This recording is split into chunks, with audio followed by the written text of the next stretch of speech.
السلام علیکم ګرانو لیدونکو، ستړي مه شئ په دې هیله چې روغ جوړ اوسئ. لیدونکو، نن مو درته د اسیا کپ د لوبو په هکله معلومات راوړي چې کله او په کوم هیواد کې به ترسره شي. دا او ځینې نور معلومات را سره په ویډیو کې وګورئ، خو تر هغې مخکې زموږ چینل در سره سبسکرایب کړئ.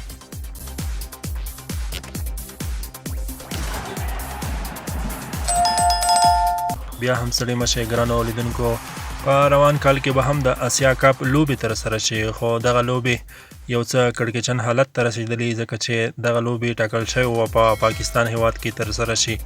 خو بل خوا بیا هندوستان د دې لوبو په پاکستان کې ترسره کېدو مخالفت کوي او نه غواړي چې په دغه لوبو کې په پاکستان کې ګډون وکړي.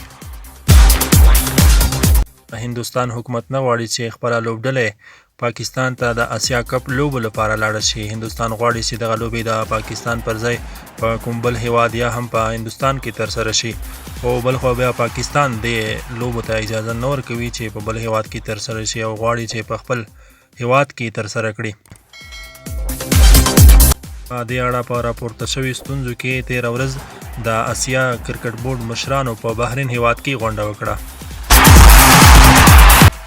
یاده غونډه چې د همدې موضوع د حل په موخه را جوړه شوې وه، د پاکستان او هندوستان د کرکټ بورډ مشرانو سربیره افغانستان، سریلانکا، بنګلادیش او ځینو نورو هیوادونو مشرانو هم وجود درلود.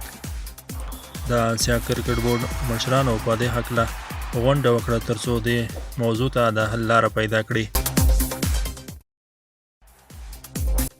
د اسیا کرکټ بورډ مشرانو دغه غونډه بې پایلې پای ته ورسېدله او په دې هکله یې پرېکړه راتلونکي مارچ میاشتې ته پرېښوده چې په مارچ میاشت کې به یو ځل بیا په ګډه غونډه کوي ترڅو د دې لوبو دپاره مناسب ځای وټاکي. تر هغې به دواړه هیوادونه هندوستان او پاکستان کوښښ کوي چې خپلو حکومتونو سره دا خبره په ډاګه کړي چې خپلې لوبډلې یادو هیوادونو ته د اسیا جام او نړیوال جام ته پرېږدي. ګرانو لیدونکو، دا وه زموږ نننۍ ویډیو چې د اسیا کپ په هکله مو تاسو ته وړاندې کړه. که ویډیو مو خوښه شوې وي، ویډیو در سره لایک او زموږ چینل در سره سبسکرایب کړئ. تر بیا د الله په امان، تاسو ټولو ته ښه وخت.